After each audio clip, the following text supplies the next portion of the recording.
All right, to kick things off, we couldn't ask for better leaders to set the tone. These are visionaries who have been a part of Hedera's journey from day one. Please join me and give a very warm welcome to the stage the co-founders of Hedera and Hashgraph, Dr. Leemon Baird and Mance Harmon. Thank you. It is so good to be with you today. Welcome to HederaCon. Yes. Mance and I are extremely excited to be with you today. This is exciting. We haven't done anything since Hedera 18 like this. And boy, a lot has changed since Hedera 18. It is exciting. We are excited to be with you today because this is all about you. Hedera, the ledger itself, the platform, is just the plumbing. The real magic is what you build on it. It's what you do with it. It's what you are working with each other about that is the real magic of Hedera. And so Hedera is you, and I am just very excited to be here today with you. And in this conference, we are going to be talking about all sorts of interesting things. I'm really looking forward to the talks today, but also, again, the real magic happens when you talk with each other, and conversations can spur things. I am just completely excited about what's going to be happening today, and I will be here all day today, and I just want to thank you for being here. Mance now is going to take us back. So I was just curious, before we get started, Leemon has already mentioned the last time we did this was in 2018. It's hard to believe it's been 7 years. Just show of hands, was anybody here that's in here today back there in 2018? Tom. Oh. Good to see you, Tom. Wow. Half a dozen? Yeah. So obviously a lot has changed since then. Let's just sort of take a stroll through memory lane here, because there may be a lot of you that haven't heard this story, or at least not all of it. It really started back in 2012 when Leemon had this idea of wanting to create a new algorithm that would make it possible to maximize security and performance in distributed consensus simultaneously. And he worked on that for years. And we often sat at a particular Starbucks in Austin, Texas, hashing these things out. He'd come up with the ideas, I would be a sounding board, and then he figured it out in 2015. And in 2015, he created what today, of course, we all know as Hashgraph. So at that point, we decided to start a company. It's called Swirlds, still around today. Swirlds is a member of the council even today. But for a couple of years, we focused on building the tech, Leemon proving the technology out formally, and then in 2017, we decided it's time to go ahead and start thinking about a public network. So the world was a very different place back in 2017. It was the year of ICOs, and the government, the SEC in particular, sort of weighed in a big way for the first time in 2017. So we went into the creation of Hedera in 2018, sort of on the downslope of all of this. The 2017 market was on the, was behind us, ancient history, and we were on the downslope. But in 2018, in March of 2018, with some of you being here, and part of that, we had the first introduction of Hedera to the world at large. It was in New York City. We introduced what Hedera was going to be, what it was going to look like in terms of its governance, what the plans were for Hashgraph for the first time. And on the heels of that, we went and raised a lot of money through the course of the summer, and started the network late that year, in August, I believe, of 2018. Now, this is pre-open access, so only select groups of people were able to use the network back then to help us ensure that it was ready for prime time. We started working on the governance. We began recruiting council members for the council, and in 2019, February of 2019, we had another large event in Seoul, Korea, Signeal Hotel there in Seoul, and we introduced the first 5 council members of the council, which was a major milestone for us. You could say that we began decentralizing the project from the very beginning with the focus on governance, and introducing those first 5 council members back then was a critical milestone along that path. The network then was opened in September of 2019. So these were still early days, and we were in the middle of crypto winter at that time. And so the network opened in the middle of crypto winter, and through that, and then through into 2020, we just built. That's what you do in the crypto winter, right? In a down market, you build, and we were building. So we continued to recruit council members and add new council members to the council.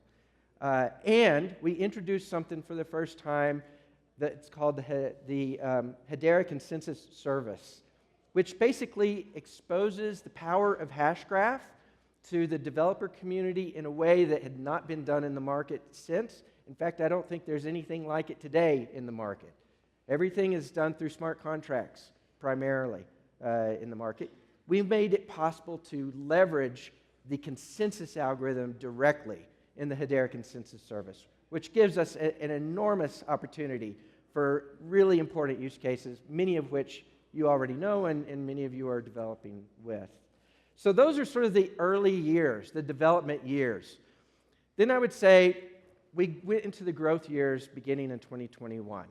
COVID hit, and surprisingly, everything started to accelerate for us, right? In 2021, we launched the token service on mainnet, and that, of course, is now the bedrock of a lot of use cases, bedrock feature set of a lot of use cases that we're focused on in terms of RWA and all types of tokens. Doesn't matter, just tokens in general are built on top of the token service. In 2022, we continued to add more council members, and we made the decision to open source the code base. The code base had been public from the beginning, meaning that anybody that wanted to could read the code.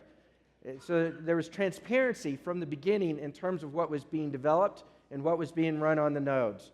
In 2022, we formally open sourced it, made it possible for the community at large to add to it, to contribute to that, and to continue to grow the code base. In 23, Stablecoin Studio.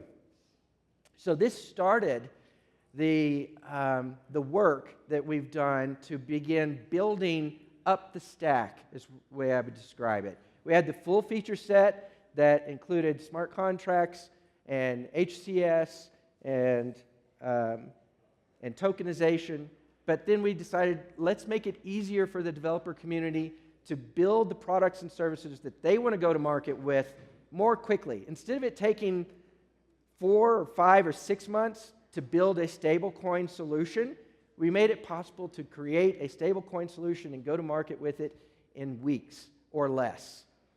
And that is a pattern that you should expect us to continue, and we have continued in various other utilities and kits, toolkits that we've gone to market with and made available to you as the developer community.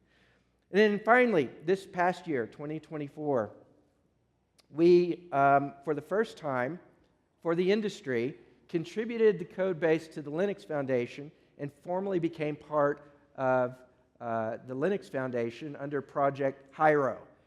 That's important because the enterprise community largely uses Linux-based products, and the Linux Foundation makes it possible to market in a different way the work, the code base, the use of Hedera into the enterprise through a different channel than we'd previously been able to directly access. And it's good for the community, right? It's good for the community for the formalization of an open source project to happen in that way. And so far, actually, I'm not positive of this, but I think we may still be the only one. Others, of course, will follow. We're leading in that way, and I'm sure others will follow us into the Linux Foundation in this way. Leemon. Okay. So you mentioned the Hyro. We have a booth over here for Hyro and one for DREC that I'm about to talk about too. So go see those booths. I'm looking forward to seeing what ends up being put at them. They look very cool. But this Hyro thing, we're the first ones to do it. That's really interesting. Every blockchain is open source, but the first one to actually put it as part of a foundation, like the Linux Foundation, I think that's a big deal. And we'll see more coming from that. So stay tuned for more coming from that, but I'm excited that we've done that. Trust. Everything we're doing is about trust. Why do we even have a DLT at all? Is about trust. And so we have an ABFT ground layer. The foundation is ABFT, so you can trust that your things will happen correctly, your transactions will happen correctly, even if you don't trust any single computer on the network. Overall, you trust the network as a whole because it's ABFT. So that's what ABFT is. And the A part means it's even hard for certain types of attacks that maybe other ledgers aren't resilient to. So the ABFT builds trust at the bottom layer. And then we're well governed. We have the best governance. You've talked about that from the very beginning. We've been doing that. And so the good governance, the decentralized governance, is more decentralized than anyone else because it is known and transparent. And that's what builds the trust. You know who the governors are. And no one person could go fire all those governors. I couldn't just go fire all the governors and put in a new board or a new group of them. I have no control. No one does. That's the point of building the decentralized trust. And so the governance that we have builds this kind of trust. And then, given this foundation, all the work that you all are doing is showing people that we can bring trust into the outside world. And this is what society right now is looking for. We have AI is an enormous problem and an enormous potential. I am very, very excited about the future of AI. That's my background, actually. But the dangers are equally bad, and people are wondering, can we trust this AI? And the answer is, well, you can only trust this AI if you know what data it was trained on, and you know it was actually trained on that data, and you know what people have looked at that data and certified it, and so on. And so we're going to hear talks today about that, of how we in Hedera are bringing trust to the world of AI. And we can bring trust to other worlds as well.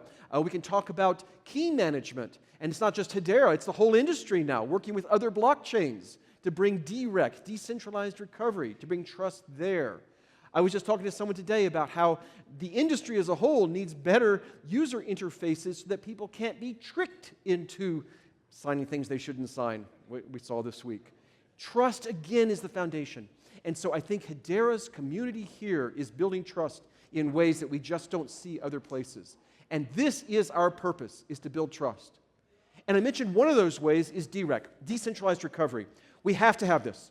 In every area of our life, we have safety nets. If you lose your password to your bank account, I guarantee you can get access to your money someday. Maybe you go through the recovery process. Worst case, you walk into the bank and have to do something. Maybe you even have to go to the court system. But you will eventually get back to your money. If you lock yourself out of your car, there are locksmiths that can come get you in. If you lock yourself out of your house, worst case, you can put a brick through the window and get back in. But there is always some kind of safety net. And now, as we bring the Web3 world, this DLT world, out to the real world, the rest of the planet, they're expecting to have a safety net. And I get emails that say, hey, I lost my 24 words. Could you please generate another 24 for me so I can get my stuff? Yeah, about that. See, this is the problem. What we're doing is different from every other part of their life. And so when they lose something, they just assume, well, of course, we'll use the safety net. That has to be there.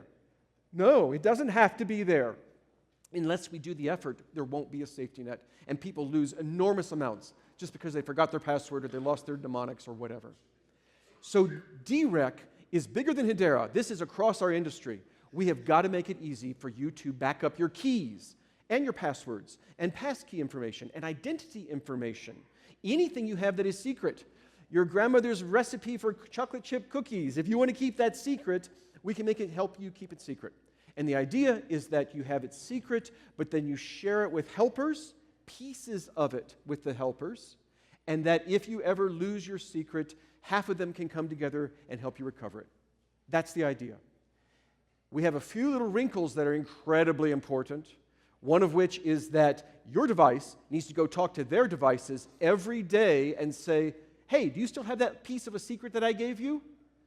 If they lose it, it's no big deal. I'll just go get another helper. I'll give it to them again. But if I didn't know they lost it, then slowly all my helpers, all my friends and family or whoever might lose what I'm giving them, and then when I finally need it, I wouldn't have it. So other people have talked about systems like this, but this one is important in that it is recoverable because you're checking every single day. Hey, your phone is for you, or your laptop is for you. You're not doing it. In addition to that, we want to make sure that we're using good cryptography and being post-quantum, so we have all of that we're doing. And we're just making it easy to use, and it's being built into ledgers. It's being built into banks and credit unions. It's being built into wallets that are managing your accounts, and it can just be useful across the world. This is what we need. This is what we need for the other 7-point-something billion people on the planet to be able to trust what we're doing, is we have to make them have backups. And so we will hear from some of the people involved in that sort of thing today, and I even have a fireside talk, and we'll talk more about that. So this is what we're dealing with trust. This is what Hedera is all about, and this is what you are all about. And I'll reiterate it again. The magic is not in the bottom layer. It is not in the governance. The magic is in what you are building on it and the way you are working together to make something that the rest of the planet can trust. That's what we're doing.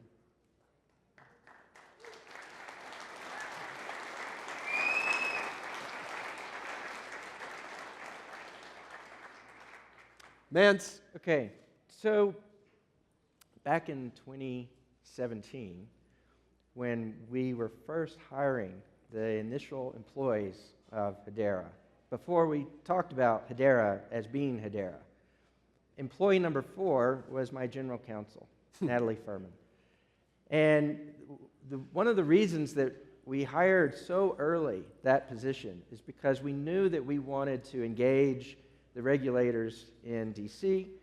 And we had a goal of being the poster child, quote, quote, for how to be a crypto project in the United States and go from being definitionally centralized with just me and Leemon to start to being a decentralized project that is regulatory compliant. We took that step of being based in the United States against a lot of advice. You know, most projects like Hedera, most layer 1 projects back then, or crypto projects generally back then, were being off-source. They were basically doing regulatory arbitrage and trying to figure out where they should be domiciled in order to give themselves the least amount of problems associated with the regulatory agencies. And we took the opposite approach. We're Delaware-based. And the council members, all that you've heard us talk about, they're all formal members of this Delaware LLC, which means we've gone through an M&A process with all of them to participate in this project. And we did that intentionally because we wanted to make it work in the United States. It has been a rough 7 years. It has been, of course. But things have changed, right? And with the new administration, the winds have changed. I would say that the winds are now in our sails. And all of a sudden, crypto projects that have their bona fides being in the U.S. are the cool kids on the block. And that's sweet.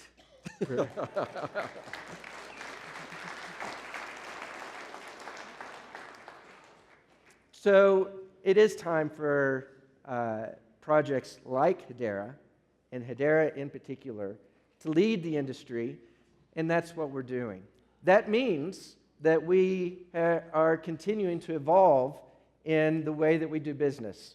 There have been some structural changes. There will continue to be structural changes within the project. You're going to hear about some of this with Charles Adkins. Charles is the new leader of the HBAR Foundation.